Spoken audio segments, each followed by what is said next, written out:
And I said, Mr. Clough, could we have the European Cup to our house and we'll open it up to the community and all the young kids can come in and have a photo taken with it? And he said, yeah.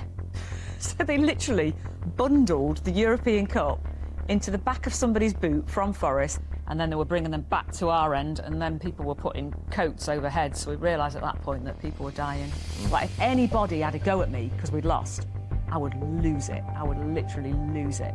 I literally threw myself into football culture. By the age of 17, I was helping run the travel club down at the ground. My life's like, I am messed up. I'm so messed up. I don't know whether I had an alcohol addiction, but I was drinking all the time. I was smoking, I was swearing, I was sleeping around, doing all the things that I was taught I should never do. I used to drink full-fat cream off the top of a bottle of milk and mix it with pure orange juice to make myself sick so I wouldn't have to go to school. My bully would call me at home and threaten me and say, if you don't come to school tomorrow with 20 quid and 20 fags, you're dead. Well, bearing in mind, I was 11 or 12, so not only was I having to steal money from my parents, I had to steal from shops. I just walked into the school, so there was no safeguarding or anything like that. I just walked into the school and asked this girl, where is she? She showed me her, and I just walked straight up to her and put her against the wall and said, don't you touch that girl ever again. Spent a lot of time down the TBI. I had my tankard at 17 years old. I had my birthday in there with a Forest cake at 17 and nobody batted an eyelid. From the minute this guy started talking, it was like mastermind. It was like a spotlight had come down on me. It felt like I was taking the Holy Spirit into like a den of iniquity. He says, don't ever, ever, God is telling me to tell you to never, ever get that removed because that is your story and you'll see many people want to Christ.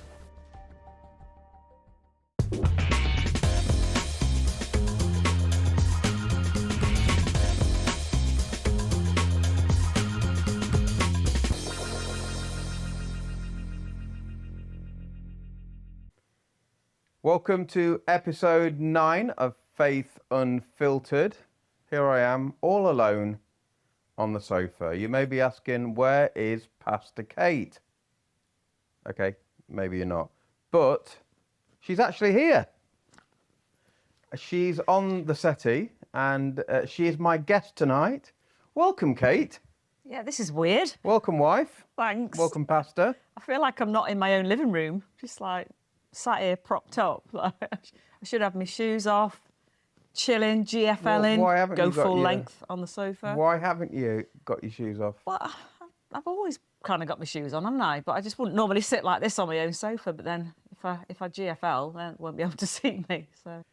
So I thought it would be a good idea to mix it up today, to talk to you, my wife, because I don't get any... Because we don't talk. Talk time. Basically, this is the date night. Date night. It's great. We thought we'd invite everybody in, so that's not going to work, is it? Now, I wanted to share your story. So we've had snippets in recent episodes where you've touched on your story, but it's so good. I think your backstory, let's call it that,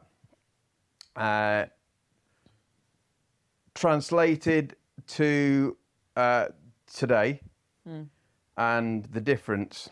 Let's just see if we can find a few points on the map where we can zoom in, where we can hone in and really see some significant changes in you and your life. And I figure in there somewhere, so hopefully we'll get to that part. Let's go back to, not the very beginning, let's not go back to conception, let's not go birth, let's fast forward to your childhood, growing up. Where were you? What was life like? Give us a little bit of a sample. I didn't have what you'd call a conventional childhood. Like, our kids have both grown up in the same house their entire life, gone through the school system in the same area their entire life, and I didn't have that experience. So every 2 years or so, because of my dad's job, we moved area, like even country. So we ended up in Scotland, did 2 stints up there, and each time we moved it was literally for like 2 years at a time. And then we'd be gone again. So everywhere that I arrived at, I was the new kid on the block, different accent, because we'd just gone all over the country. And what is your accent? Oh, I haven't got one because I've just been, and I've been in Nottingham since I was 16. So after all those travelling years of 2 years in each different place. Can you not have an accent? I don't know. Can you not? I Can you? wouldn't have think logically you can't, but maybe you've not got a really pronounced one. No. I mean, when I arrived, before we moved to Nottingham, when I was 16, I'd been in Scunthorpe for most of my senior school. So that was the longest stint we'd done anywhere. I think I got there in the second term. So again, everybody was already in the friendship groups, new kid. And so, yeah, just horrifically bullied everywhere we lived. It was horrible, and so my accent was scunny. When I arrived in Nottingham, I had a Scunthorpe accent, so quite northern. And what was the peak of give us a snapshot, a sample of what bullying was like at its worst? At its worst, so Scunthorpe was the worst. I arrived there in the January of the first year. What's that now? Year 7. Mm-hmm. A term after everybody else had started. It went on for 2 years. It was physical bullying. I used to get beaten up a lot. I used to have to fight. This bully had other people that she was bullying. So she would get us to gang up on each other and she would make us fight in front of her and have full-on, fisticuff fights. And she had a sister 2 years above, and I was petrified of her. And she had her own gang as well. At its worst, I was threatened. I had to steal money from my mum and dad. And that went on for over a year. But we all did. Like one of the other girls that was being bullied, she lived over a pub. So she was stealing money out the pub till. Like this bully must have got thousands out of us. And that's how it actually eventually came out. I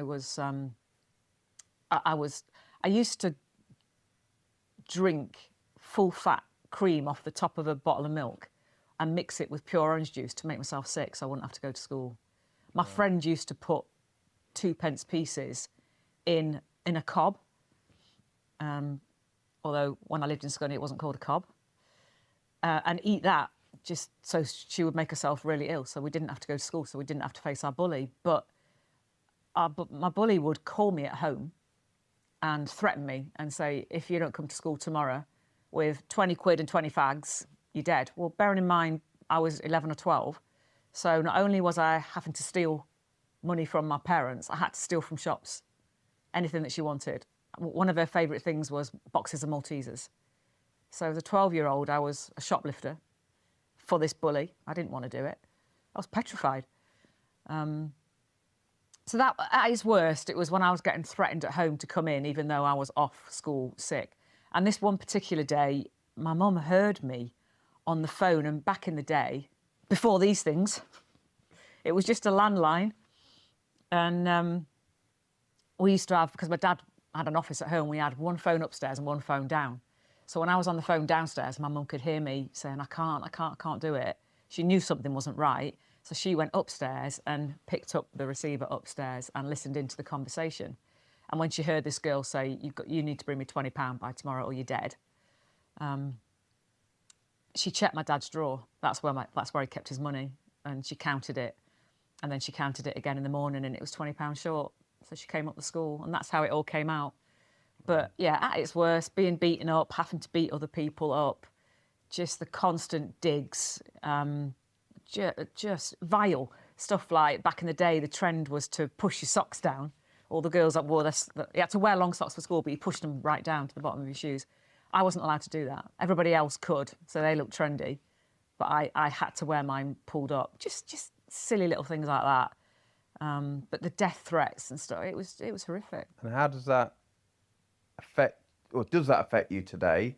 Even though it's over and it's gone and you've got your faith now to keep you upright and moving forward, does it still have a bearing on your life? I want to say not in the slightest, but I don't enjoy confrontation because it brings back those feelings of feeling sick and scared. Mm-hmm. when I know I'm going into something that I really don't want to have to deal with. It doesn't stop me doing it. I've got a confidence in God that I didn't have back then. Obviously, I was 11, 12 years old. But I don't suffer, I don't have nightmares, or I'm not scared of people. I'm not intimidated by people like I was back then. But you can obviously sympathise, empathise, 100%. and come alongside people. 100%.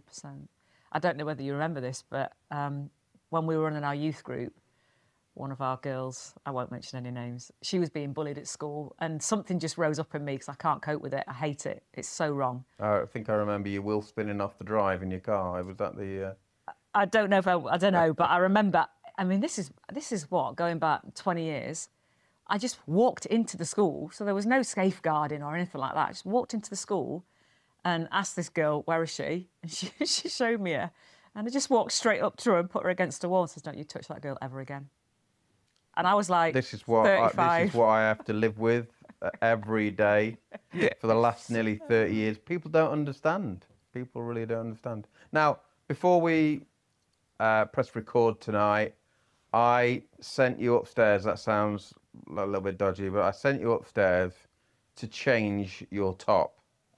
This could well be the thumbnail shot for the episode. If you would like to show camera one what you're wearing under your leather jacket. There we go.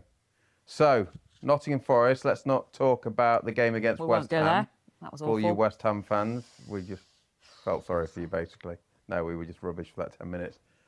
Tell us why you're wearing the Forest top, apart from me asking if you could stick it on.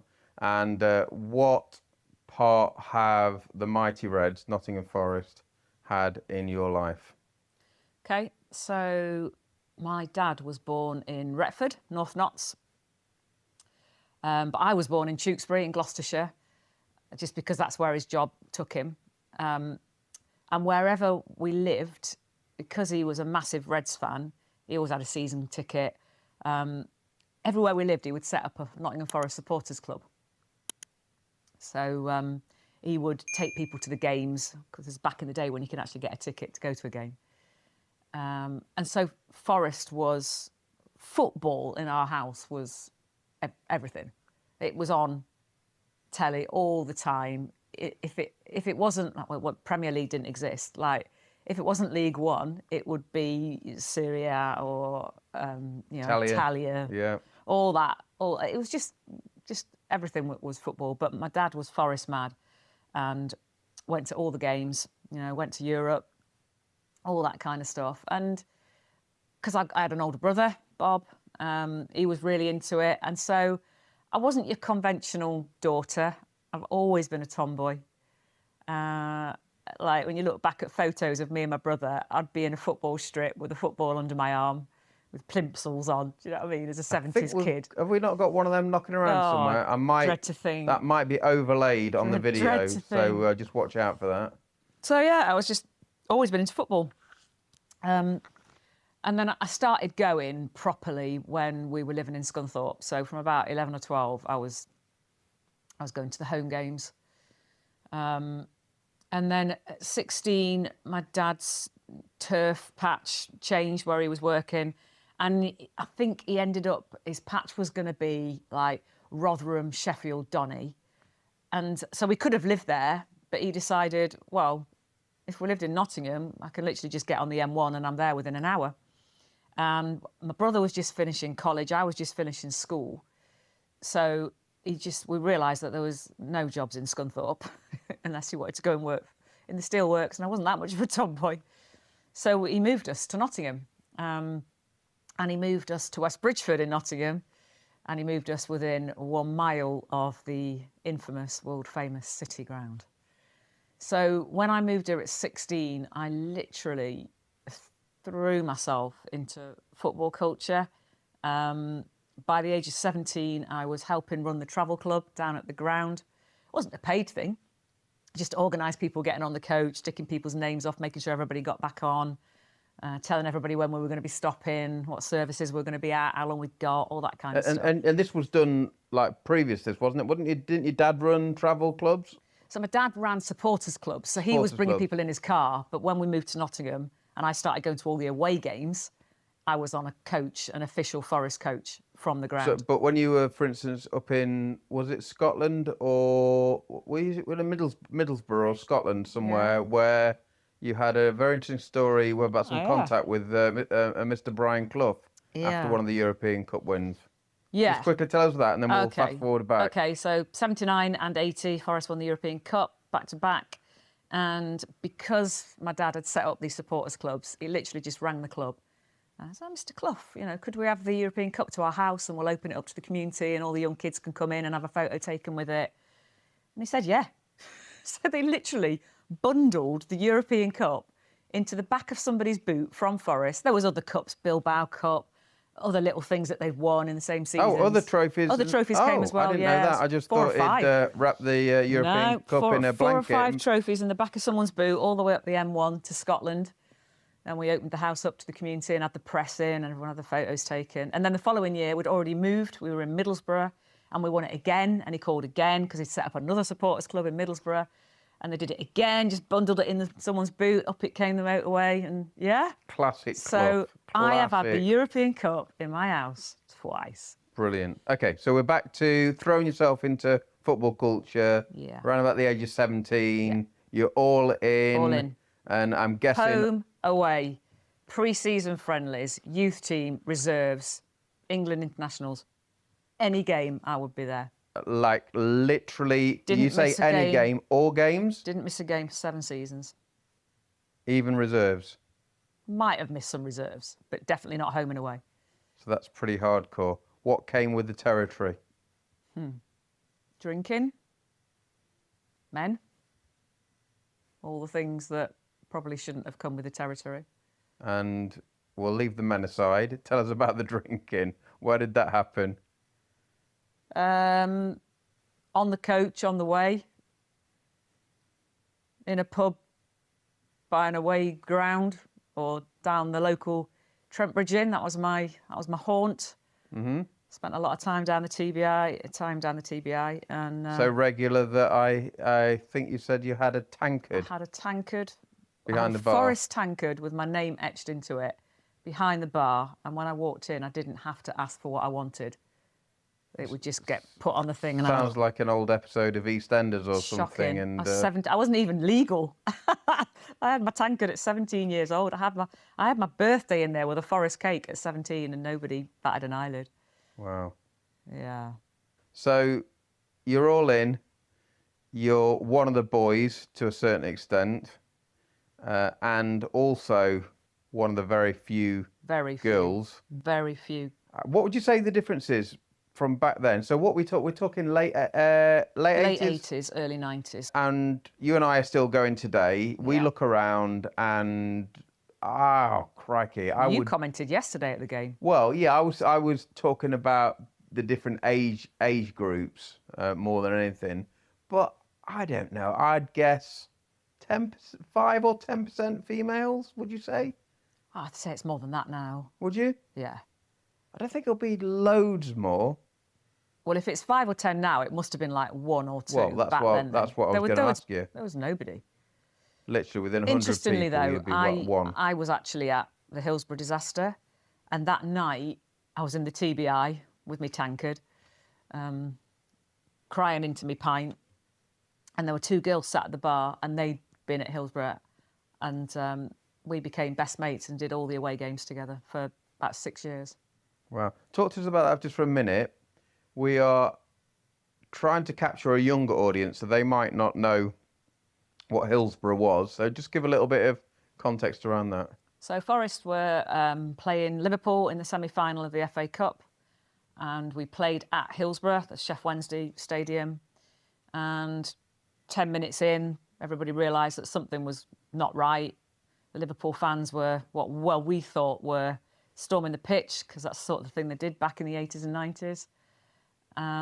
But it became very apparent that people were not well. People were running up to our side of the stadium and stands and ripping down advertising hoardings, because they weren't electrical back then. It was just huge, big, wooden boards with adverts on, and they were ripping them off and taking them back to the other end, to the Leppin Lane end, and putting people on stretchers. And then they were bringing them back to our end, and then people were putting coats overhead. So we realised at that point that people were dying, and 96 people lost their life that day. Oh. How old were you then? 17. Was it 89, 88, 89? 17, 89. So you 18. 18 years old. Yeah, I was... Me and my brother were in the same stand, but we never went to games together. I always went with all my mates. But my mum and dad didn't know what was going on. I think they were out for a walk in Woollerton Park, if I can remember the story, and they saw a couple of people around a radio, and they thought, "Are you okay? What's going on?" They said there are people dying at Hillsborough. And, of course, there were no mobile phones. And when we got out of the stadium, there was just phone... The phone boxes were just... Well, the lines to get in a box to ring home were huge. So I didn't get the opportunity. So my mum and dad didn't know until like 6:30 at night that night that both of us were safe. Wow. Horrible for them. Yeah. Well, horrible. Not as horrible as it is for obviously. people who lost their kids. So late teens, still fully immersed in Forest, drink. I think it's important to interject at this point and say I grew up in a Christian family. Right. So even though my dad was Forest mad, he was a Christian. We went to church religiously every Sunday. In fact, my mum and dad were youth pastors, so there were always people around our house growing up. That was a lot of fun. You went to Forest religiously, no pun intended. Religiously, no pun intended. So we were at church a lot, different things going on in the week, we'd be there. So that was a massive part of my life. I accepted Jesus as my saviour at 8 years old. Right. As a family, we were all baptised together at 14. But it was when I moved to Nottingham at 16 and started following Forest that I stopped going to church. So was your faith literally like a sudden downturn, like turning a tap off? Was it like just simmering down slowly? Would you say it was all gone, or how would you pitch it? It was definitely not intentional to stop going to church. Like I came to Nottingham, went straight into a youth group, and I loved it, and the people were amazing. But as I immersed myself in like the drink culture, just the two just don't mix. And to fund my habit of following Forest, because it wasn't cheap, I worked in a nursing home, and working weekends was time and a half pay. So the matron she was brilliant to me. She knew I loved Forest. So if Forest were at a home game, I could work a split shift. So I'd work 8 till 1, go to the game from 3 till 5, and then I'd do a 5 till 9. And she'd know Kate's going to be 10 minutes late. She's getting out of the stadium. But I'd always get And there. this is in West Bridgeford? This is in West Bridgeford. So that's how I was earning my money. But Sundays, I could do like a 9-hour shift. And that was funding the ticket, the season ticket, the away travel programme, food, beer. So in a way, it was kind of my work that took me away from church. But I was only working to bring in the money to fund a football addiction. So this was going on like through early 20s? Yeah. Like still constant? Yeah. Week in, week out? Just routine? Till I was 23. Okay, what happened at 23? At 23, my brother graduated from Bible college. So here's me, completely backslidden, doing everything I've been told I should never do. Meanwhile, my brother is like becoming a Baptist minister. And he came out of college and somebody graduated with him and got a job in Nottingham with a Christian organisation. And he said to her, "Oh, you should, you need to meet my mum because she can show you parts of Nottingham, feed you, and just make sure you're okay and you settle in." And so this fresh out of Bible college, Bible bashing evangelist keeps rocking up at our house, and she just started saying to me, "Do you want to come to church?" I was like, "No, I'm not bothered. I'm all right. I work Sundays or I'm at Forest." But she just persistently, she just never gave up. Was that annoying, aggravating, frustrating? I mean, probably at the time it was annoying, but gosh, I'm glad she did now because she changed my life. Tell us about that. What happened? It got to the stage where I was so sick of her asking. I just said, "Look, I'll come to your church if you'll come to mine. My church is the City Ground. We meet at 3 o'clock on a Saturday afternoon. That's a novelty because that doesn't really happen anymore. Why did you call it your church? Because we've had a conversation about this before about the similarities between a football match and a church service. Because you're in a building, a stadium, with a bunch of other people that are into this exactly the same thing that you are.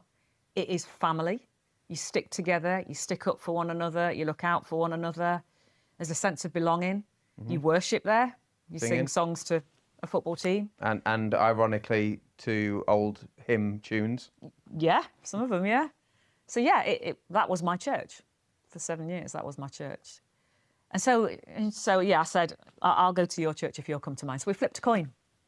And I got the wrong side of the coin, or would say now the right side of the coin, and ended up going to a church on Maid Marian Way with her to a church service on a Sunday night. It was a guest speaker. And from the minute I walked in, from the minute he started talking... What church was it? This was St Nick's on Maid Marian Way. Big shout out. Thank you, St Nick's. Saved my life. And co. From the minute this guy started talking, it was like mastermind. It was like a spotlight had come down on me. It was like there was nobody else, and it was packed because it was a guest speaker. Who was it? Clive Calver. Okay. So huge congregation that night. Just look for some hashtags, that's all. Yeah.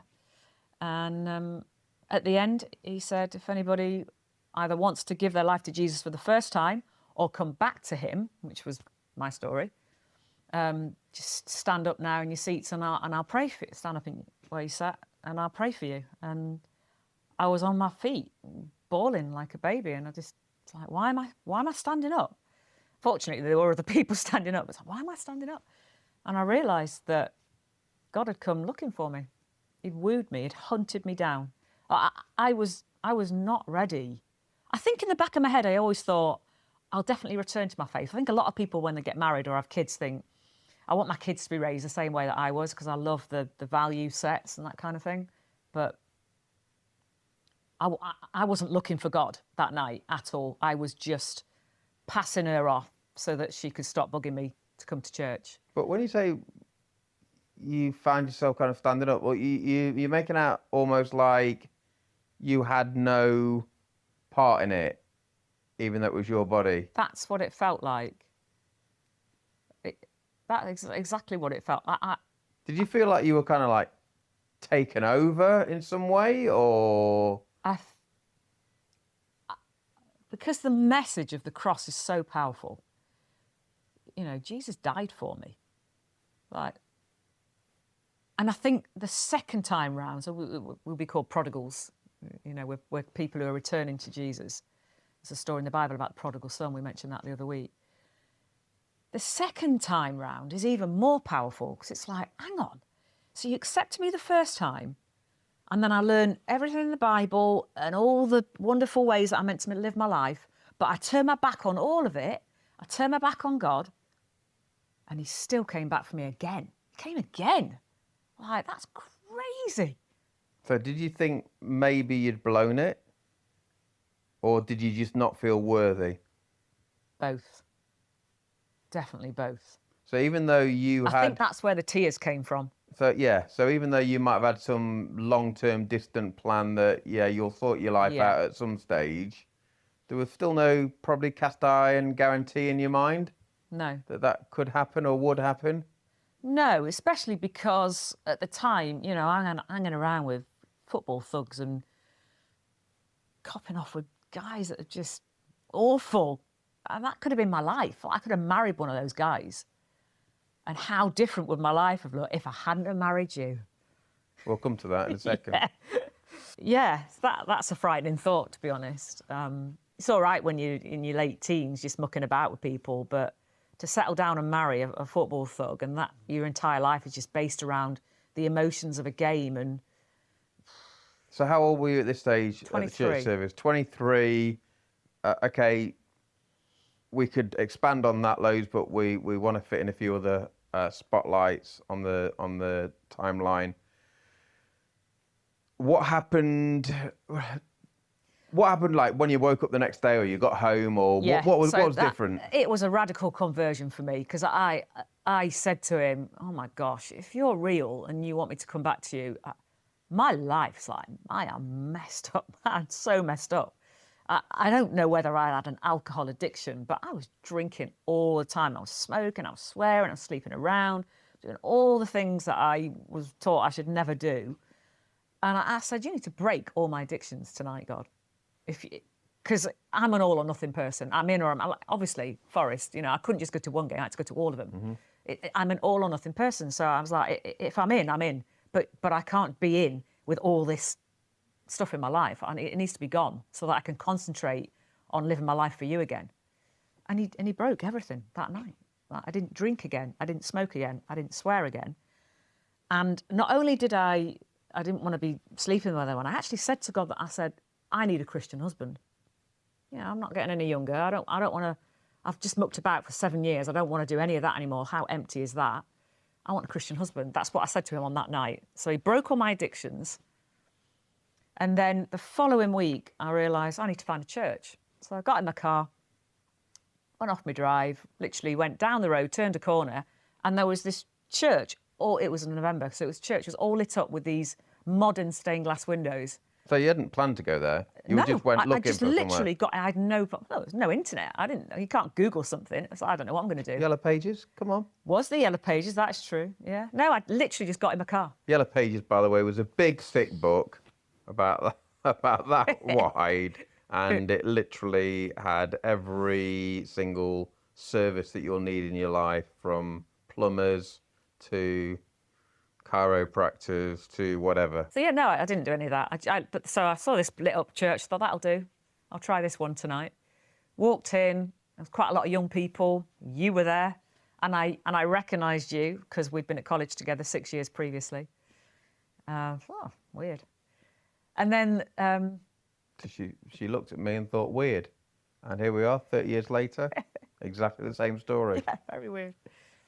The pastor started talking, and one of the first things he said was, just want to say thank you to Ali for preaching last week. And I'm like, what? Like, you were a DJ at TBI was one of your places, wasn't it? Although we never really bumped into each other down there. Once or twice. Yeah. That blew my mind a little bit. And that was in November, and that was that. January comes, New Year's Day was a Sunday. You weren't in church, and I remember getting to church and looking around and realising you weren't there and feeling gutted. And then I remember thinking, why am I gutted that Ali isn't in church? Actually, the proper story would be something like, I am crazy about the guy. No, not quite, but yeah. You realise something. I was falling for you, but that scared me because you were not my type. Okay. I loved your company car. That was a big pull. That was a big pull. Yeah, even my dad thought I wasn't going to marry a white man. Anyway, that's another story. So, that was New Year's Day, but that night you called me. And, did I? Yeah, and you said... What, the night that... The night that you weren't there, on the New Year's Day, you called me. And you said, would you like to go to a Christians in Sport dinner? Did you not say, why weren't you at church? I can't remember. I obviously would have asked you that, but you rang me to ask me to a dinner. Yeah, I remember that, but yeah, okay. At Notts County Cricket Ground. And the reason you'd done it was because the guest speaker was an ex-Forest player, Phil Starbuck. Right. Who's now our friend. Big up, Built Phil. that extension. Hashtag Starbuck. I didn't know what that meant. Like, is this a date? I didn't know what that meant at all. But anyway, it wasn't until the first week in February. Was it a date? Still don't know. I think I was just playing it cool, just kind of keeping it. We were talking to some of our younger people at church the other day, and apparently, I'm going to sound really prehistoric now, people don't just go out with each other, but they have this kind of pre-phase. What was it? Go through talking, chatting, and then boyfriend and girlfriend. Yeah. Or is it chatting, talking, or talking, It was chatting? linking a couple of years ago. I can't keep up with it. Anyway, yes, you got these pre-phases, Yeah. but not us.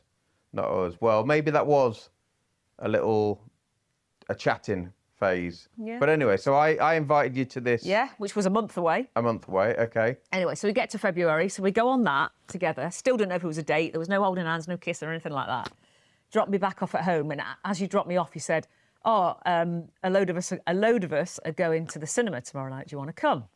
So we did that the next night, all in a group. So again, didn't know, does he like me? Does he not like me? Is this a thing? Did I sit? No, I didn't sit next to you. You didn't sit next to me, but what you did do was bought a here load we of go. straws, threaded them all together, put one in your can, and then put the whole row of straws behind the backs of everybody else over to me to put in my can. I must have been, yeah. You were wooing me. That's what you I were doing. wooed you With straws. with 10 showcase straws. Yeah. And did it work? Pushed together. Definitely. There was a big art, wasn't So there? then, going so round? that was that night. Yep. Got home and you said, we're all going out for pizza tomorrow. Oh, I sound desperate. So we did that the next night. The Thursday night was your... Well, did I come across as desperate or? No. All right. It was just... You didn't. I didn't even know if you liked me. What? You just kept inviting Come me to on. stuff. Well, exactly. But there Get were on other the people programme. there. There were other people there. So, I'm just You were playing it hard. playing. No, I was playing it Playing hard cool. to Got get. the straws. And then Yeah. what was the next So the night? Thursday night was... No, straws. What, the cinema Tuesday. then pizza. Pizza. Then the Thursday night was football. Right. So our church football team, you were playing in. No, it And you know- wasn't. It it wasn't was. our church football team. Oh. It was the Nottingham Travellers. Big up Oh. if there's any Nottingham Travellers watching. A long Nottingham time ago, Travellers. I babe. think they were the oldest Sunday league side in the country. There you go. That was one of my There you few claims to fame. But So that was Thursday. Yep. Then you dropped me home. That was it. Friday, I said to you, my mum and dad are going away for the weekend. Do you want to come over tonight? And you came over. So you invited me this I time. think so. Finally got on Or maybe the programme. you said, are you doing anything tomorrow night? And I said, no, my mum and dad are No, going I away. wouldn't have been that desperate. You came over. Yep. You proposed. Wow. Wow. No You're chatting. mad. No talking. No boyfriend or girlfriend. No holding hands, no kissing. Straight Will you marry me? to the proposal. Straight in there. Yeah, it's all a bit of a blur. Obviously, I remember it. And I'll ask you what your thought process was, but I just knew. Obviously, wouldn't counsel. We've said this multiple times, and particularly when we ran the youth group, it was a Yeah. great story to tell. But we're saying like, we're not saying you should do this, but equally, if you know, like 100%, you know. So I'm like, Yeah. well, if I know, I need to just crack on. Yeah. What's And the I- point in I messing knew. around? Which goes totally counter-cultural these days, where the process is, even in relationships, oh, well, let's see if we're compatible. We've gone out with friends, other friends, no physical stuff, 5 days. And yet, I knew, not I knew. just a good feeling, not just some intellect, like, oh, this should work out, but I'm talking about a knowing in my, what I would call my spirit. Because it would be absolutely crazy to make that ask Yeah. on any other basis apart from God telling me Yeah. she's going to be your wife, crack Yeah. on. Yeah. My paraphrase. How And did I you? obviously, I answered yes straight away because I knew in the same way. Right. And so within 3 months, you know, the night I give my life back to him, he comes looking for me in my mess and rubbish and sin, breaks all my addictions. 2 months later, I've not got a boyfriend. I've got a fiance. Like, I'm getting married. That's what I asked. I want a Christian husband. So And- nobody can say to me, God isn't real. Because I could not have manufactured any of that in 100 lifetimes. No. That is what happened to me was utterly supernatural. It could only have been God. And obviously we were both excited, both young. There's a verse in the Bible that says something Better to along marry of lines of And to burn with passion. better to marry than to burn with passion. So I'm like, okay, let's get married as soon as possible. And do you want to tell the story from there? Because this is your story to tell. Well, just to say on that, so my mum and dad got back at the end of that weekend And I sat on the bed talking to them, and my mum said to me, "So, have you got anything to tell us, Kate?" And I says, "Yes, I have, actually." And she said, "Yes, I know." And I was like, "What do you mean you know?" And she said, "You're going to marry Ali, aren't you?" Yeah. So not only had God told me, God told you, and God told your mum. Yeah. Probably all on the same night. Didn't tell me Dad. Dad didn't know who you were, and he just sat there and said, "Who's Ali?" He had seen you once. Yeah. Yeah, you were going down the stairs as he was coming up the stairs to bed. Yeah. That week. Evening, Mr. Morris. Who are you? Yeah. But yeah, so yes, we did say, crikey, we need to get married. So we were looking at the Ed Walton Hall Hotel, because it's right by the church where we were worshipping. Not there anymore. Not there anymore, sadly. The only date they had that year was the FA Cup final. Forest was still in the FA Cup final. So we couldn't take that date because I didn't realise one of my other addictions was Forest. Like that hadn't occurred to me on the night that I asked him to break everything off my life that was negatively impacting me. And football was definitely, it had a hold on me. It was idol worship. Mm-hmm. So we didn't get married, so we had to wait 15 months. Very sorry about that. Yeah, but actually, it was good because we got to actually have a boyfriend and girlfriend, fiancé stage before we actually got married. But yeah. So from that, obviously we could talk about the wedding, and we had a great. We got married in the church that we met, and we got our first house, had kids. Do you want to give us any other spotlight before we start to wrap up? I will just say, with the idol worship, there's nothing wrong with going to a football match at all, because I do it now. But when like I said, I'm all or nothing. So I didn't drink, I didn't smoke, I didn't swear. I've got my Christian husband. But just tell us quickly, just because I think this is a really neat little story. Just remember where you're going back to, and then we'll start to close it off. Just tell everybody about when you'd just given your life back to Jesus, you're back in church, faith is full on, addictions are broken, no swearing, no sleeping around. We're talking what the Bible would say, radical. New creation. Radical. Right. You carry on at Forest, which you're going to talk about now. But you're on, is it the coach trip on the way? Is the next game an away game? Where was it? What was that? Just tell us that. Can't remember what it was, but yeah, it was an away game. And I took my Bible on the coach. And I didn't have a fag, and I didn't swear, and I wasn't trying to cop off with anybody. And everybody on the coach knew who I had been, and nobody believed me. So literally, full coach, 52 seater, coach, everybody knows you. Literally, yeah, nobody believed me when I said, Jesus met with me last Sunday night. I've given my life to him. Like, nobody believed me. And I would sit there in my Bible for 3 hours, wherever we were going to. And this went on for months, and eventually everybody kind of realised, flipping out. So it took them literally months that they thought you were just on one, just really winding them up. Winding them up, just having a laugh, yeah.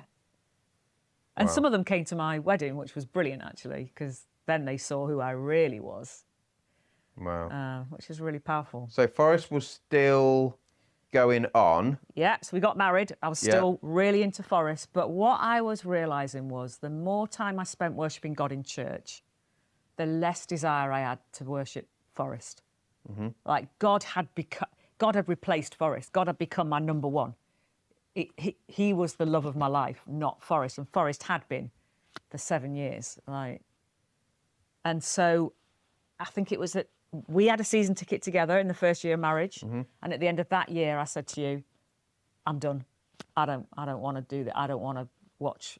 I can't. I think I actually felt like I couldn't even be in the environment of the football stadium and be around the people that I was used to being around whilst they were still all like drinking, swearing and having to go at the ref. And so it was more your history and connection from the past, because obviously I was there, and I'm, don't bother you. I'm a minister at that time, or was I? No, you were. But we were going to church and preaching and all the rest of it. But it was your past connection that stopped you from going, would you say? Yeah, I felt like I was taking the Holy Spirit into like a den of iniquity. I felt wrong. It felt wrong inside. Well, that's to what I'm be saying. there. So I have the same Holy Spirit in me, and I Yeah. didn't feel that. Yeah, So exactly. how would you compute the differences? I think I probably thought, I can't be here because I can't go back to who I was. Right. So I stopped going. I literally had no interest. I mean, you can testify to this. I stopped going for over a decade. I wasn't ever checking scores. I mean, I would literally, back in the day, I'd get home from the game I'd just been to, watch Match of the Day, get the football bit out of the Evening Post, write all the stats up. Like, I was full on, Yeah, like, you're a bit crazy. geeky and nerdy on that. Really nerdy. But late 90s, like, if anybody asks us about Forest, you can answer, like, brilliantly. But if they catch you, like, late 90s, early noughties... Wouldn't have a clue who the players were. You wouldn't know at all. I had no interest whatsoever, no. And then, so I think in my head it was like, I can't ever go back there because I can't become that person again. So then, can I tell the story of how I ended up going back? Because that's pretty neat. We'll end on this. All right. So, no intention, no desire, not into them, not watched a game in 10 years. I'd woken up and I heard, not audibly, but in my head, it's time to go back to a football match. Right. So I'd heard that. I thought, that's And weird. you equate that to God. Yeah. Well, at the time, I didn't know what it was. I thought, Okay. what is that? Where's that come from? But then literally within minutes, this guy texts me and shows me these Forest tickets. So I texted him straight back and said, I've got to go to that game with you. And he was like, Kate, you've got no chance. These tickets are goldless. This is Forest Derby. Big game. And I said, listen, I'll pay you whatever you want. He says, well, I'll ask my mate, but you got no chance. He came back within minutes and said, Kate, not only does he say you can have your ticket, he don't even want any money for it. And then the penny dropped and I thought, yeah, because I'm meant to be at that game. That's my ticket. God wants me at that game. Don't know why, don't understand it. Anyway, we were a little bit... So the next thing was, because bear in mind, I haven't been for a long time, like, what stand are we in, mate? Are we Trent End? He's like, no, Kate, it's away. It's away at Derby. Like, it's the biggest game that any Forest fan could possibly go to. I haven't been for 10 years, and I'm going away to Into Derby. the Lion's Den. Straight into the Lion's Den. We weren't very organised, so we didn't get a coach or the car. Ended up on the last train out of Nottingham station. Anybody knows anything about football and travelling to away games, you'll know that all the hooligans are on the train. And so here I am, quite a long way into my Christian walk, youth pastors at the time, I think. And we were running the Rock. We were running the church. I was a pastor, ordained minister. Get on the train. First guy that I see is someone that I'd met on the terraces. When I say met on the terraces, you know what I mean. Yeah. And he's like, what are you doing here? So I got to share my entire testimony with this guy on the train. Probably thought I was barking mad. Walking into the stadium, get up to my seat, 3,000 seats for the Forest fans, get to my seat. Guy next to me is another guy that I used to know from the terraces. What are you doing here? Gave my testimony. Literally sat there and thought, this is a Holy Ghost setup. Like, what is going on? Watched the first half of the game, absolutely loved it. My mate who had taken me says, right, I'm going to get a pint. Do you want one? I hadn't had a drink in over a decade. I was like, yeah, have a pint of lager and black. That's what I used to drink. I had a pint of lager, thought, this is nice. This is great. Came home and realised that I'd had a religious spirit. So I'd assumed that I couldn't drink, I couldn't go to a football match because I might become the person that I used to be. But I couldn't possibly become the person that I used to be because God had come back into my life, filled me with his Holy Spirit, and I was never going to be the same again. And I realised that I just got quite religious about stuff. Like, there's nothing wrong with going to football. There's nothing wrong with having a pint or two before a game or at half time. So it started off probably as right in wisdom in not going. Yeah.